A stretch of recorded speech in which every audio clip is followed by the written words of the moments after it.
আমার ভুল হয়ে গেছে। I am sorry. আমি মনে করছি অন্য কেউ। আচ্ছা, এই বাড়িতে তো তুমি আর আমি ছাড়া কেউ থাকে না, তাই না? তোমার যদি কেউ ধরে তাহলে তো আমি ধরবো, নাকি আমার এতটুকু অধিকার নাই যে আমি আমার বউরের জড়াই ধরতে পারবো না? না, আপনি যেটা ভাবতেছেন ওরকম কিছুই না। আসলে আমাদের ফ্যামিলিগত বিয়ে হয়েছে তো, এই জন্য আপনার সাথে মানায় নিতে আমার একটু সময় লাগতেছে।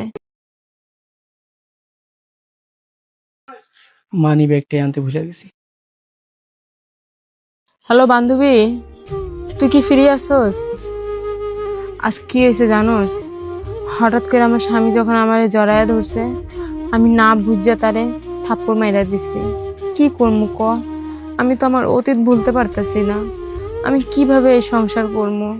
আমি কিভাবে আমার স্বামীর আপন করে নিমু? আমি তো তারে ভুলতে পারতেছি না। আপনি আপনি না এইমাত্র বাইরে গেলেন, আর হঠাৎ করে? আমি বাইরে যাইতেছিলাম, হঠাৎ করে পকেটে হাতে দেখি মানি ব্যাগটা বাসায় রেখে গেছি।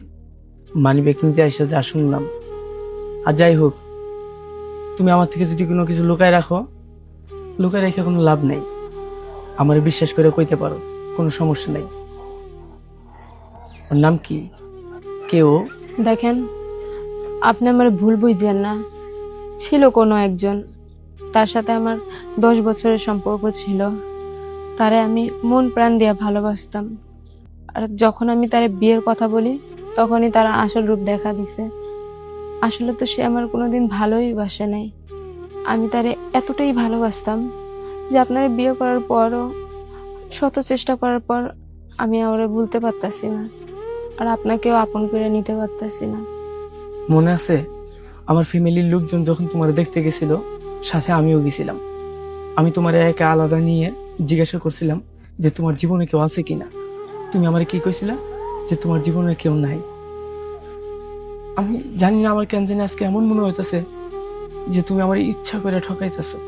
দেখেন, আপনি এরকম করে কইেন না, আমার কষ্ট হয়। আপনি আমারে কয়েকটা দিন সময় দেন, দেখবেন আমি সব ঠিক করে ফেলাইছি। আমি তোমার কথা দিতেছি, আজকের পর থেকে আর কোনোদিন তোমার ইচ্ছা ছাড়া আমি তোমার কাছেও যাইব না। যেদিন আমারে তুমি তোমার মন থেকে নিজের স্বামী হিসেবে মানতে পারবা, সেদিনই তোমারে আমি কাছে চাইব, আর আমারও তুমি কাছে পাইবা।